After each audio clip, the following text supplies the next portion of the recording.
de l'Afrique. Je ne savais que le noir, celui de mes cheveux, celui de mon regard, traces foncées sous mes ongles, mes lourds seins qui tombent. Peau douce matifiée, l'arête de mon nez qui plisse quand je gronde, comme Simba le lion, comme Saba, je suis tronc. Le rythme dans le sang, c'est un cliché vivant. Il est vrai que pourtant cela bat et tam-tam à l'intérieur de moi. Mon épiderme se mielle quand elle voit le soleil, il y a là une mémoire que je ne connais pas. Mon afro-ressemblance, c'est vous qui la voyez. Vous me faites venir d'où vous me fantasmez. D'aussitôt votre chant, l'excite asmagorique, m'objectise le sang, je deviens exotique. Plantureuse tigresse occidente métisse, vous me rappelez en pute ensoleillée. Mes dents se font mamelles, ma bouche a empipé. Vos paroles sont fielles sur ma féminité. Vos mots sticky, vos phrases colonialistes. Vous ne voulez pas vraiment savoir d'où j'existe. Mes fameuses origines que vous voulez savoir, lorgnant sur ma poitrine, seraient-elles blanches ou noires? C'est pour me raconter comment vous aimez ça d'avoir été un jour ou d'être né là-bas. Avec grande fierté, je réponds Charleroi. Mais vous vous énervez. Agacé, ça ne vous plaît pas. Faut encore qu'elle réponde, cette femme, cette Je l'ai lu dans ta tête. Cette négresse aux beaux yeux, au sourire lumineux, a des dents sous son timbre suave et son port majestueux. Eh bien oui, mec, mister, monsieur, t'avais tant à regarder, à sentir, à entendre que t'as même oublié de me voir omnisciente. Lorsque tu mates ma peau mate, j'observe, je scrute ta sémantique. Quand tu t'égares sur mes tatouages, je sonde, tapis dans l'ombre, je guette ma proie machiavélique. Tu as l'eau à la bouche et j'ai la rage aux dents. Je suis prête à mordre, tu me diras. C'est dans mon sang. Pour toi, tout ce que je porte vient forcément d'ailleurs. Tu ne me considères que d'après ma couleur. Mais la sauvage des îles ne sait que les terrils, le charbon, le ciel jaune brûlé par les usines, la plus belle ville du monde quand on est pédophile et sa démographie raciste, alcoolophile. J'ai tant de cauchemars à oublier là-bas, mais pour toi, je suis coq wallon, pays de Charleroi. Je prendrai bien l'accent et ça risque d'arriver si doucement tu continues à me déraciner. Si je ne m'adresse qu'aux hommes, c'est que rarement les femmes m'imposent de les faire rêver. Il y en a eu, des vieilles bourgeoises coloniales, admirant la serveuse, leur rappelant leur vestale, leurs souvenirs de soleil et de mains maternelles. Mais chez vous toutes, mesdames, sous votre maladresse, sous votre blanche oseille, vous savez qu'être femme, c'est être minorité. Et quand je vous regarde droit dans votre occidentalité, vos privilèges s'effrayent et le plus souvent, vous vous taisez. Entre bêtes de somme, on sait l'humilité. C'est donc au sexe d'homme que j'accorde ce manque de subtilité. Quand, sous votre questionnement qui se veut bienveillant, patiemment, je comprends votre supériorité. Qu'importe votre couleur, messieurs, vous voulez tous savoir sur qui, dans votre femme, vous vous branlerez ce soir. La métisse au sein nu, la princesse dévêtue ou la reine déchue que vous ensemencerez mettant du sang royal dans vos pâles lignées. Vous rêvez de bâtards, mannequins de magazines. C'est à croire, messieurs, que vous êtes aussi de la mode des victimes. Et c'est donc pour ça que vous vous arrêtez, pour me parler non pas de ma sagacité, mais de votre fétichisme sur ma féminité. Voilà ce que je sais de l'afrodescendance. C'est qu'elle vous laisse à jamais un statut de femme non blanche, double peine au pays de la minorité, triple ou quadruple. C'est comme moi de surcroît, vous êtes de genre fluide et gai.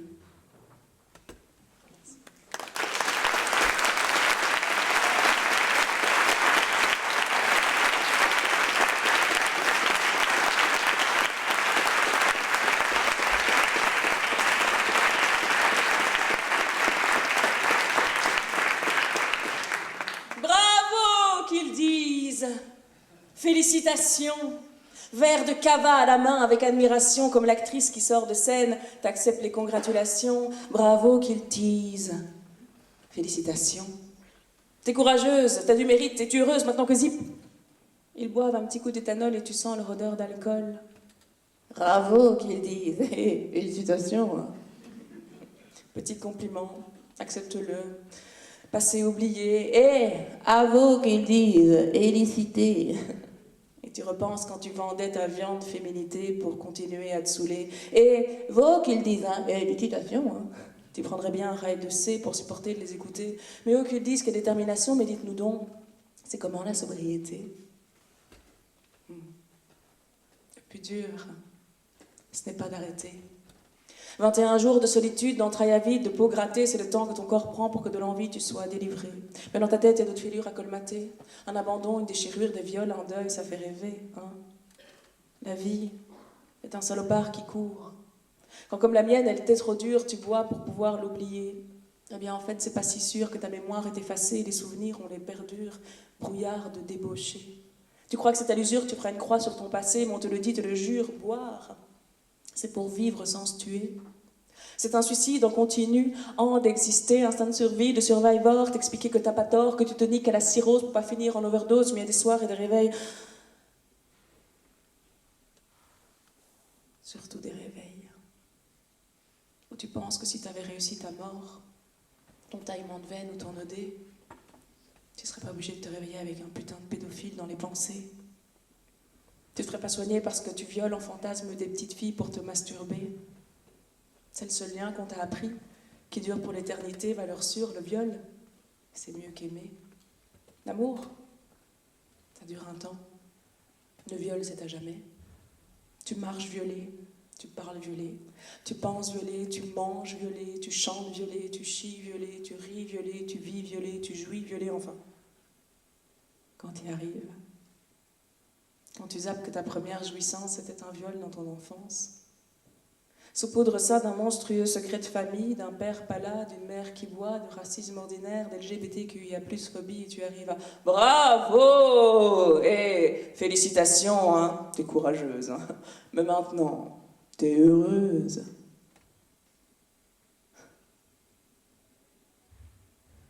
Non. Je suis dévastée par ce monde en vrac qui saccage la vie. Et je suis en deuil quand je trouve une petite moustique morte dans ma chambre. Alors je ne suis pas sûre que je viens vraiment d'ici. Je ne suis pas sûre d'avoir jamais vraiment été là. Mais si ça, c'est la vie, alors heureux que je ne le serai jamais, mais t'inquiète pas. Je vais me créer mon pot de bonheur, un fourchette d'amis à cuillère de douceur. Je vais le manger jusqu'à être écœurante, qu'on se dise où celle-là, méfiance. Hein. C'est une folle amoureuse, toute tatouée, tout ondulée, qui tremble, qui tremble. Je vais continuer ma sobriété pour ne pas avoir à regretter. Pour pas qu'on dise, celle-là, la pute droguée, mais ça m'étonne pas. Je vais continuer à vivre avec un violeur dans ma tête qui regarde les petites filles parce que la femme à l'intérieur de moi s'inquiète. Et comme on n'est qu'un grain de poussière dans l'univers, un fucking tout petit éphémère, alors qu'on se batte pour que tout le monde soit respecté. Espèce, race, sexe, genre, identité, minorité, que tout le monde soit consentant de se faire tuer, manger, boire, caresser, serrer, embrasser, toucher, aimer, aimer, aimer, aimer.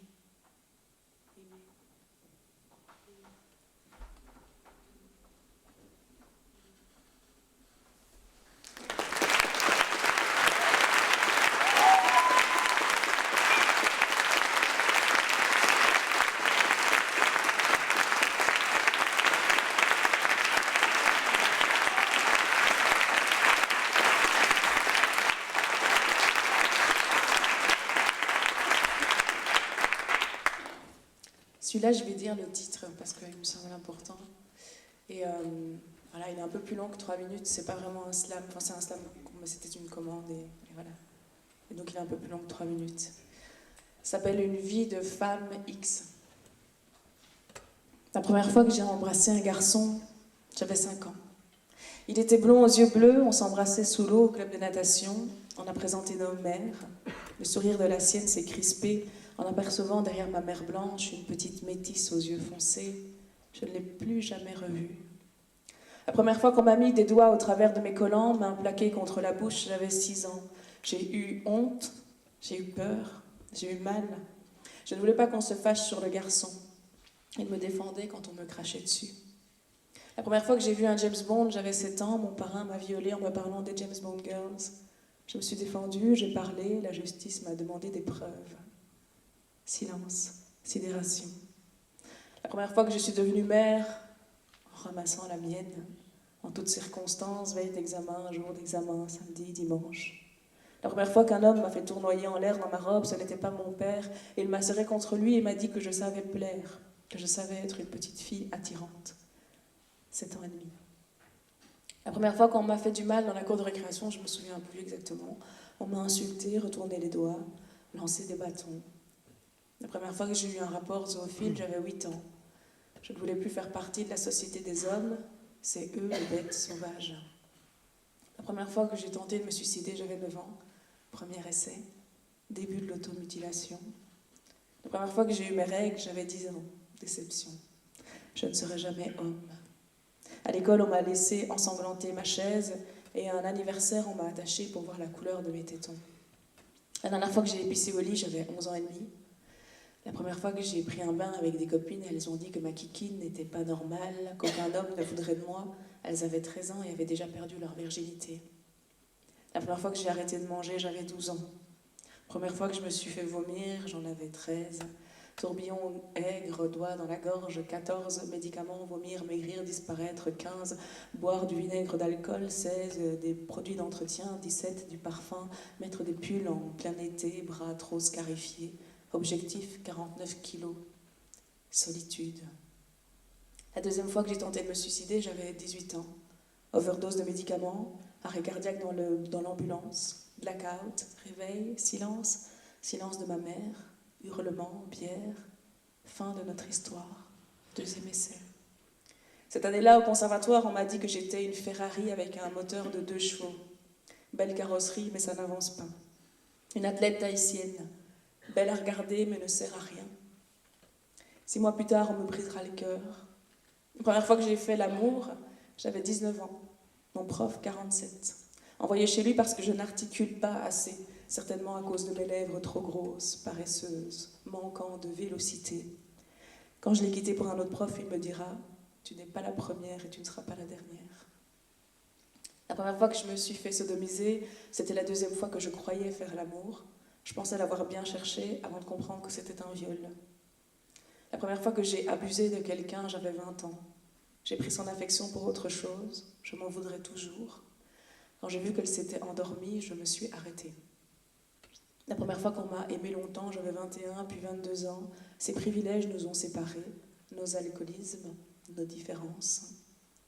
La première fois qu'on m'a recousu à vif, on m'a dit que de toute façon, je n'avais pas à me plaindre puisque je me faisais ça toute seule. 23 ans, 18 points, les 6 derniers sans gaspiller un nouveau flacon d'anesthésie.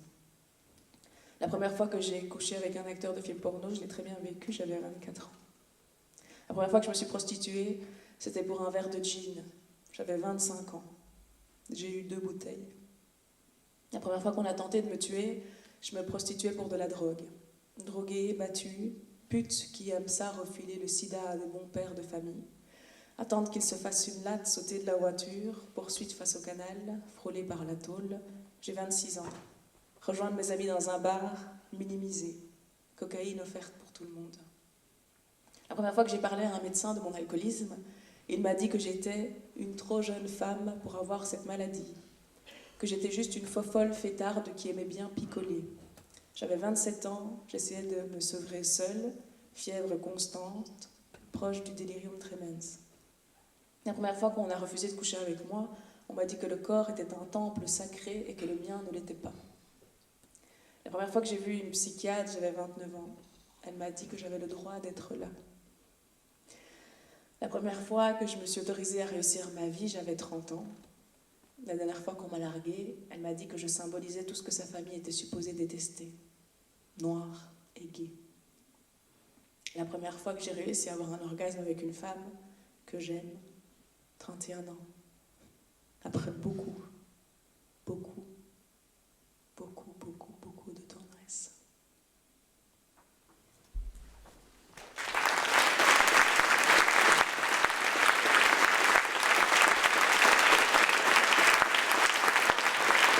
Merci.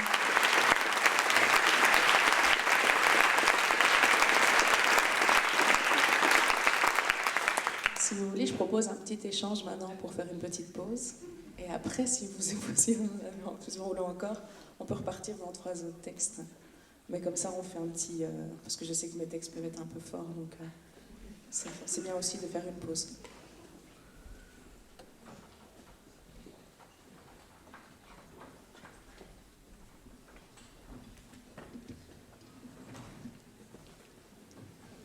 Est-ce que vous avez des questions, peut-être vous et vous bon, voilà, moi je réponds à tout s'il faut. Là, j'ai un peu d'émotion. Mais je vais essayer quand même de formuler une question. On a beaucoup parlé aujourd'hui de l'importance des mots, de dire, de nommer, et de l'importance des récits. Alors c'est une question un peu bateau, mais quand même, j'ai l'impression que du coup les mots et les récits, ça a beaucoup compté pour toi. Et donc, quel chemin vers le slam peut-être? Ben, ça m'a sauvé la vie, j'arrête pas de le dire. Alors ça m'a sauvé la vie, mais ça m'a pas sauvé, parce qu'il y a un titre d'une presse pas si libre qui avait marqué ça, que ça m'avait sauvé de la drogue, de l'alcool et de la prostitution. Non, ça m'a sauvé du capitalisme, du patriarcat, de l'abus de pouvoir. Voilà, qu'on en soit bien d'accord. Parce que je pense que la drogue, la prostitution, l'alcool et tout ce qu'on peut avoir comme problème de santé mentale, c'est par rapport aux oppressions qu'on vit, en fait. Voilà. Mais du coup, en fait, voilà, j'ai arrêté de boire, j'ai changé de boulot parce que j'avais un boulot toxique, si je vais mettre mon micro comme ça, oui. Ce qui n'aide pas non plus quand on a un boulot toxique pour essayer de s'en sortir. On est dans un cycle comme ça qui ne s'arrête pas. Et donc j'ai changé de boulot, j'ai été travailler dans un restaurant vegan. Et 1 an après avoir arrêté de boire, je me fais braquer à l'arme à feu. Et donc je me dis, bon, ben, c'est bon quoi, j'essaie de reprendre ma vie en main. Je veux dire, la vie me montre clairement que rien à foutre, rien à cypriner. Et du coup, voilà, je me mets d'accord avec ma psychiatre, je lui dis, en fait, je pense que je vais me suicider pour de bon, cette fois-ci, ce sera la 3e, ce sera la bonne. Je me laisse 500 jours pour remettre mes choses en ordre, pour payer mon enterrement, que ce soit pas ma mère de le faire. Voilà, je réfléchissais à plein de trucs, pas que mes colocs me trouvent dans l'appart, voilà, des trucs comme ça, mais je me laisse 500 jours, et si pendant ces 500 jours, il se passe quelque chose, et que la vie me tend la main, et que, je sais pas, j'ai de la chance, alors dans ce cas-là, je la prends, et je la lâche pas, quoi. Et donc voilà, et donc elle m'a dit, mais peut-être pour faire la paix avec tout ça, il faudrait peut-être écrire, peut-être ça va te faire du bien. Et donc j'ai commencé par écrire Depuis que tu n'as pas tiré, le premier livre, qui est le braquage, parce qu'en fait le braquage, je me fais braquer par un jeune afrodescendant. Et je me dis, mais comment tous les deux, on en arrive là, dans cette situation? Pourquoi nous deux, quoi? Pourquoi il a fallu que tu sois black? Pourquoi il a fallu que moi, en face, je sois métisse? Pourquoi il a fallu qu'il me tremble en braquant, comme s'il allait se pisser dessus? Et je me dis, mais qu'est-ce qui... Voilà. Et puis 2 réflexions derrière, qui est une de la police, qui dit, en fait, maintenant, on a autorisation de tirer, puisque leur fausse arme ressemble trop à nos vraies armes, donc de loin, on ne sait plus les distinguer. On sait les distinguer que quand on les prend en main ou que quand on tire avec. Sinon, maintenant, les airsoft sont trop similaires à nos armes. Donc, on a autorisation de tirer pour tuer, pour neutraliser. Donc, on essaie juste de les rattraper pour leur mettre une petite tape sur les doigts, pour leur dire d'arrêter de continuer, sinon on va devoir tirer dessus, en gros. Et un ami qui me dit, mais oui, mais c'est son choix d'avoir fait ça. Un ami qui est aussi afrodescendant, mais qui a fait des grandes écoles, qui a une famille très très privilégiée.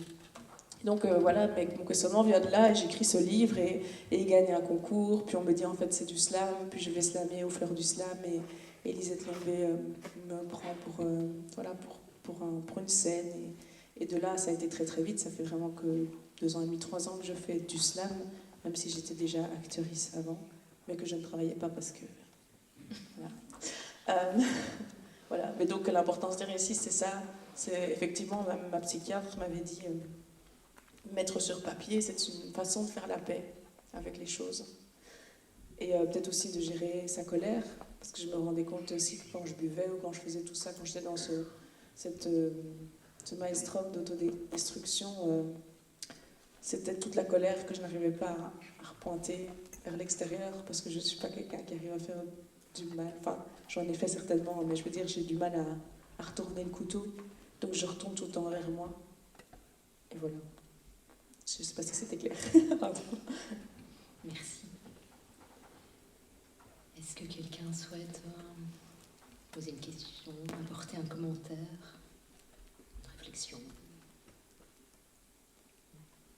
Vous pouvez y aller, hein. Même si vous pensez que ce n'est pas une bonne question, il n'y a pas de mauvaise question. Il faut juste lever la main très haut pour que j'aille. Myriam.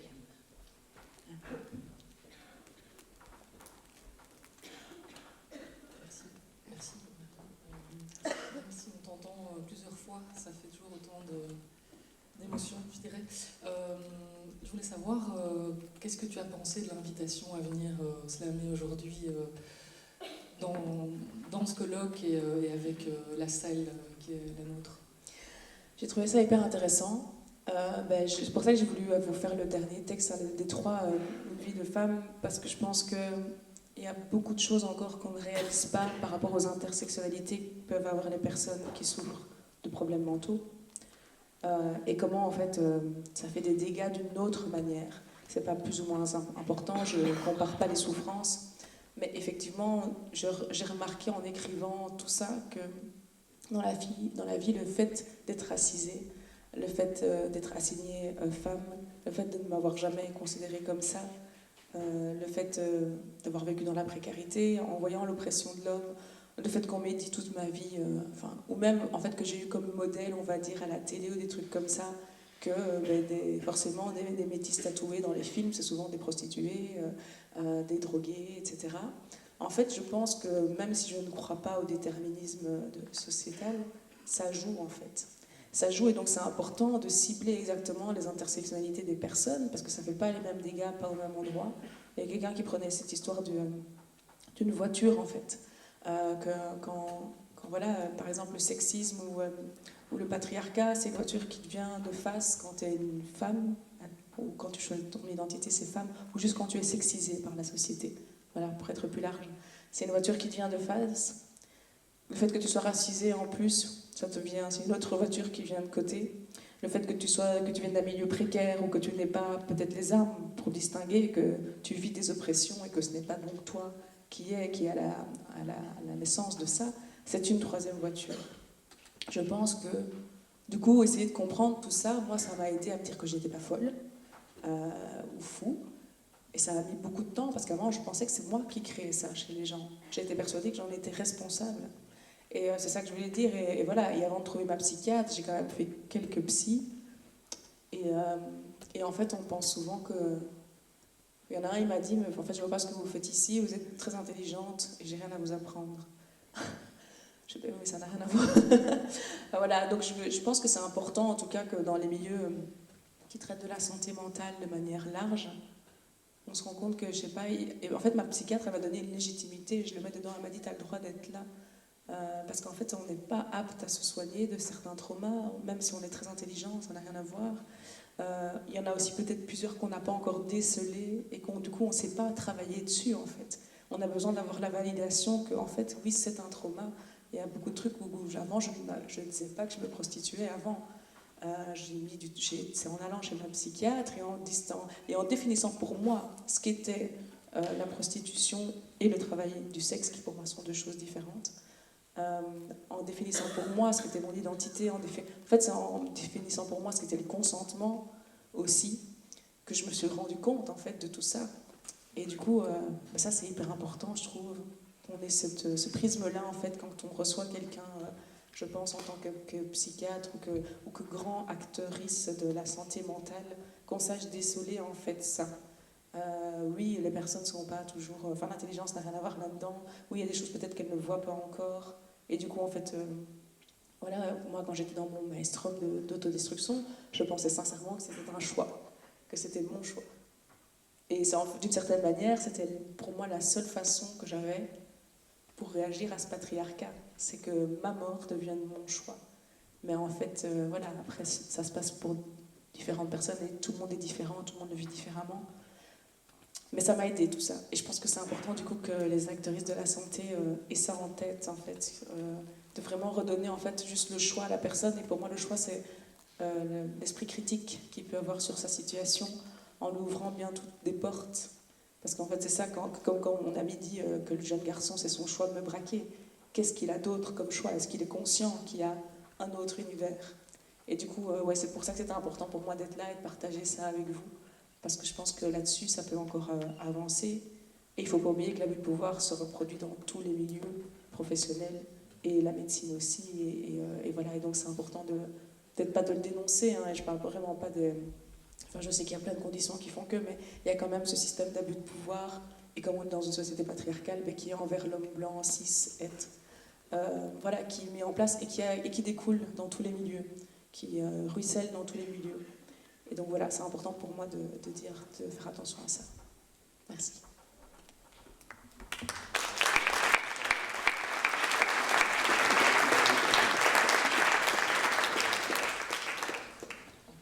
On continue? Oui. Désolée.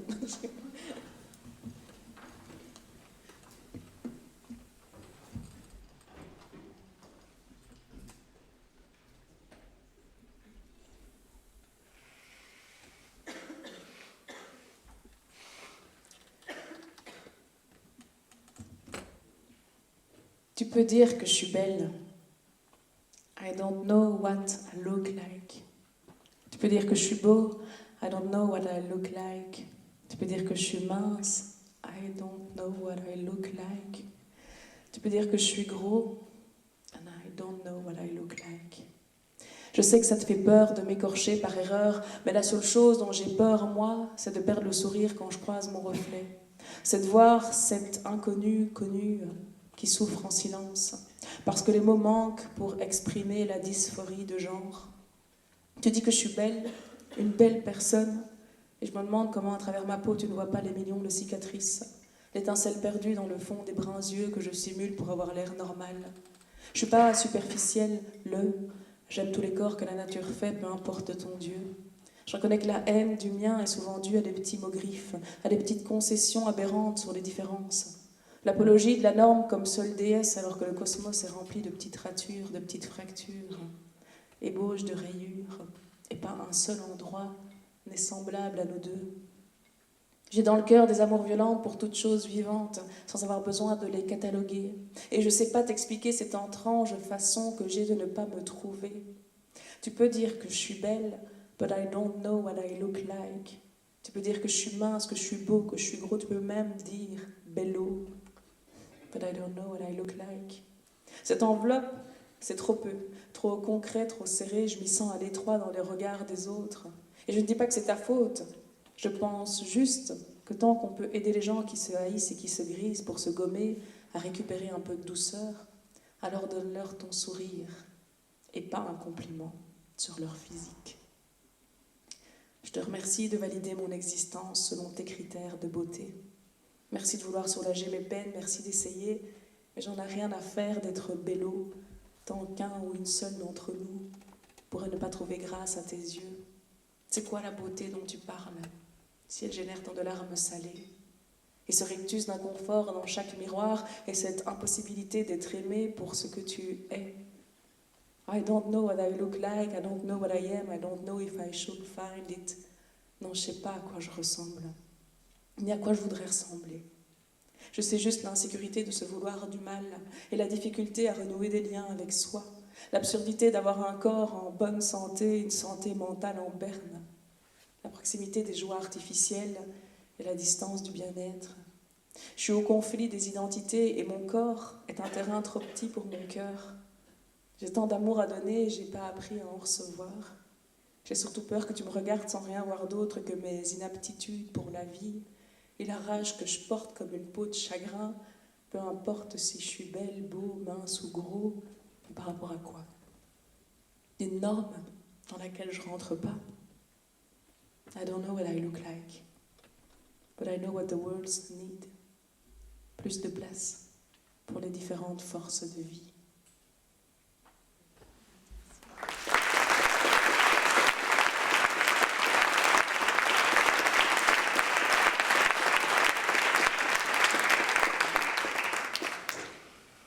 J'ai été coupée en deux.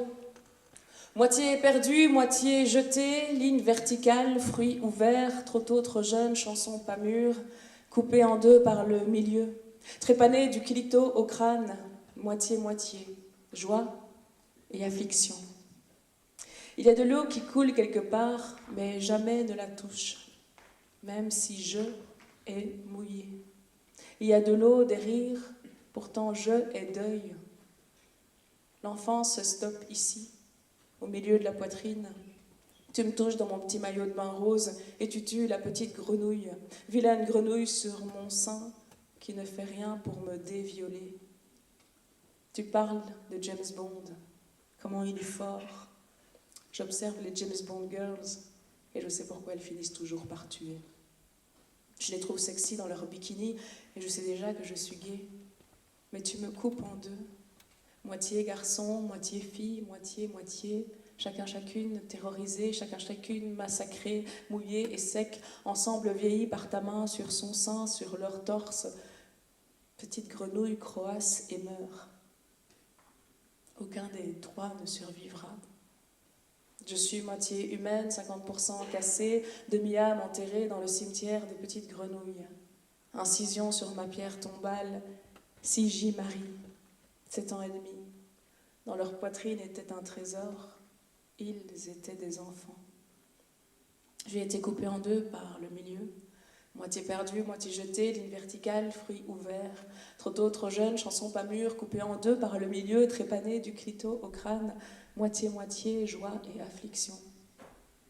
Avant la piscine dans ton jardin, j'étais escargot et grenouille, rapide et lent, prêt à ne pas courir, apeuré, amusé, sautillant, habitué à briller les jours de soleil, j'étais deux et un et autre, sans problème, tous aidants. J'étais elle, j'étais lui, j'étais l'autre. Nous vivions heureux, courant sur la terre, roulant dans la poussière, plongeant dans la mer, volant dans nos rêves. Nous étions mômes, libres, gais, torse bombé, sans poitrine. Pas besoin de choisir encore. Des moitiés prêtes à prouver que nous pouvions survivre, même si personne n'avait de nom pour qui nous serions. J'étais elle, pas seulement moi luttant avec le monde. Société abusée qui la ferme, silencieuse, comme des enfants assassinés sur le canapé de l'ignominie. Je suis coupée en deux, moitié perdue, moitié jetée, ligne verticale, fruits ouverts, trop tôt, trop jeune, chanson pas mûre, coupée en deux par le milieu, trépanée du clito au crâne, trois moitié, joie et affliction, amour et résurrection, cri et dénonciation. C'est l'heure, petite grenouille, de coasser.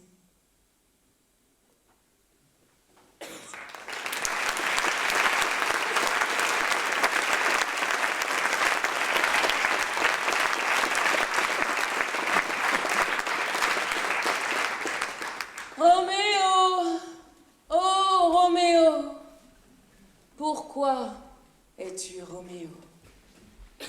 Dans une voiture à Moncton, au Canada, tu me racontes ta famille. Pas de Capulet ni de Montaigu, mais sans doute 2 siècles plus tôt, une histoire cachée de colons et de Premières Nations. Tu le sens, me dis-tu, ton sang de tribu, tu le sens, me dis-tu, l'appel de la forêt qui t'a permis d'avoir du flair quand t'étais flic. Je me dis, Akab, all cops are bastards. Mais tu continues. T'as perdu ton commerce, recommencé ta vie, semant les huissiers à tes fesses, t'as pris ta marmaille et vaille que vaille, sans diplôme, tu t'engages dans les forces de l'ordre. Tu escortes Johnny Cash et June Carter. Tu protèges des vedettes qui apprécient ta discrétion, ta tendresse, ta modestie, mais leurs mots te restent collés au fond du cœur. Roméo, oh Roméo, tu dois vivre ta vie. Tu comprends, petit? C'était pas facile. J'ai 4 kids et une fille de quand j'avais 19 ans. Puis pour parler franc, voilà, je suis gay. Pas facile à avouer, c'était un secret. On me disait, tire dessus, shoot them. Dans la police, fallait être discret. Je tirais, always à côté, toujours next to them. Ma blonde s'est retrouvée un gars, depuis on est amis. J'ai mis 56 ans to become qui je suis. Fini les bars à la sauvette et cette boule au fond du belly. J'ai dû mourir dans ce canapé et sortir de mon corps pour réaliser que ne pas vivre sa vie, ben c'est pire que la mort. Puis, quand j'étais jeune comme toi, j'ai voulu me suicider. Couteau électrique et plastique sur les murs. Tu comprends, petite? Je voulais pas que mes amis doivent tout clean nettoyer. Mais le gars de la veille, il avait oublié ses clés, poum, il rentre. Roméo, oh Roméo, t'es fou? Qu'est-ce que tu fais? J'ai quitté la police. Quand ils m'ont demandé de gérer des équipes plus nombreuses avec moins de budget. Fucking politics, all bastards, I say. Puis je me suis fait tabasser, je sais toujours pas bien pourquoi. Flic ou gay? Pourtant j'étais discret. Maintenant, je conduis des artistes comme toi pour arrondir les fins de mois. Je vais avoir 76 ans. Et je suis heureux d'être là. Je lui demande s'il a un amoureux. Non. Je suis bien content de l'avoir dit à ma mère avant qu'elle parte. Et de lui avoir dit de ne pas s'en vouloir pour mon père qui me battait tous les soirs. Puis je suis vieux, j'intéresse plus personne. Je suis plus dans la game, mais encore un peu ashamed of what que je suis. Ça doit être plus easy d'être qui on est now. More freedom, liberty, dis-moi petite dans ton cœur. T'as someone? Roméo, oh Roméo, les flics ne tirent plus sur les PD, plus de jours en tout cas, ils tirent encore sur les bronzés, je t'apprends rien, c'est pire in America, mais les mitraillettes des regards, ça n'a pas changé, le poids des sourires en coin, des sourcils étonnés, des bruits de bouche salace, des « Oh, vous êtes belles toutes mélangées », nous rappellent sans cesse qu'on est des étendards de la diversité. Roméo, oh Roméo, c'est moins terrible qu'une balle, c'est moins sanglant qu'un coup de pied dans la face, mais ça crevasse et ça menace et ça complique les relations quand t'aimerais juste tenir la main de celle que t'aimes sans que ce soit une action politique. Je suis sorry, petite. Pardon-moi, Kido. C'est pas grave, Roméo. Hey, Roméo. Maybe all cops are not bastards, finally.